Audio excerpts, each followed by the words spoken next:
ஆ சொல்லுங்க. இவங்க என் அம்மா. இவங்க பேரு அர்ச்சனா. 25 வருஷத்துக்கு முன்னாடி வருமானு ஒரு பெரிய ரவுடிய பிடிக்க போய் இவங்க இறந்துட்டதா இத்தனை வருஷமா நம்பிட்டு இருந்தோம். ஆனா இவங்க இறக்கல, இன்னும் உயிரோட தான் இருக்காங்க.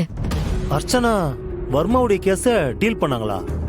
அப்போ இவங்க போலீஸா? ஆமா சார். ஆனா வெளி உலகத்துக்கு இப்ப இவங்க ஒரு அக்யூஸ்ட். கொஞ்ச நாளைக்கு முன்னாடி நியூஸ்லலாம் கூட என் அம்மாவை பத்தி வந்துச்சு. யாரோ வேணும்னே இத்தனை வருஷத்துக்கு அப்புறம் இவங்கள பத்தி நெகட்டிவா ஸ்ப்ரெட் பண்ண அப்படி செஞ்சிருக்காங்க. இவங்க அப்படி என்ன தப்பு பண்ணாங்க? வர்மாவோட கேஸ இவங்க ரொம்ப ஸ்ட்ரிக்டா ஃபாலோ பண்ணதுனால அவ இவங்க மேல ஒரு தப்பான நரேட்டிவ செட் பண்ணிட்டா சார். அது என்னன்னா, இவங்களுக்கும் நேஷனல் லெவல் கேங்கோட லிங்க் இருக்கிறதாவும், இவங்க கவர்மெண்ட் பத்தின எல்லா சீக்ரெட்ஸையும் பணத்துக்காக அவங்க கிட்ட சொல்லிட்டதாவும் ஒரு நரேட்டிவ செட் பண்ணிட்டா. இவங்களை ஒரு டபுள் ஏஜென்ட்னு சொல்லி டிபார்ட்மெண்ட்ல இவங்களுக்கு கெட்ட பேர் வர மாதிரி பண்ணிட்டா. இவங்க உயிரோட இருக்கிறது தெரிஞ்சிருந்தா போலீஸ் இவங்களை அரெஸ்ட் பண்ணி ஜெயில தான் வச்சிருந்திருப்பாங்க.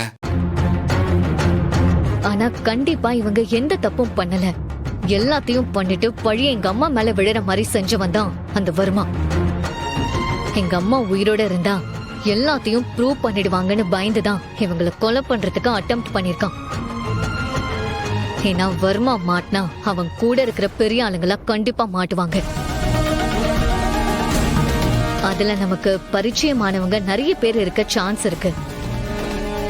இப்ப வரைக்கும் என் அம்மா இறந்துட்டதா தான் எல்லாரும் நம்பிட்டு இருக்காங்க.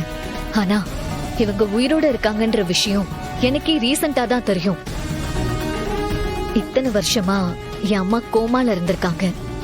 இப்போதான் அதுல இருந்து ரெக்கவர் ஆயிருக்காங்க. பட் இவங்களுக்கு பழைய மெமரிஸ் எதுவும் ஞாபகம் இல்ல. என் அம்மா உயிரோட இருக்கிற விஷயம் வர்மாக்கு தெரிஞ்சதுன்னா அந்த வர்மா இவங்கள சும்மா விட மாட்டான். அவனால என் அம்மாவோட உயிருக்கு ஆபத்து வர நிறைய சான்ஸ் இருக்கு. என் அம்மா எந்த தப்பும் பண்ணாதவங்க. ஆனா இப்ப வரைக்கும் இவங்களை எல்லாரும் அக்யூஸ்ட் தான் நினைச்சிட்டு இருக்காங்க. அது பொய்ன்னு என்னால கண்டிப்பா ப்ரூவ் பண்ண முடியும். அது வரைக்கும் என் அம்மா பாதுகாப்பா இருக்கணும். இவங்களோட ஹெல்த் கண்டிஷன் சரியில்லை. பழைய மெமரிஸ் எல்லாம் கொஞ்சம் கொஞ்சமா வர ஆரம்பிக்கிறதுனால அந்த பிரஷர்ல பிரெயின் டியூமர் டெவலப் ஆகுற மாதிரி இருக்கு.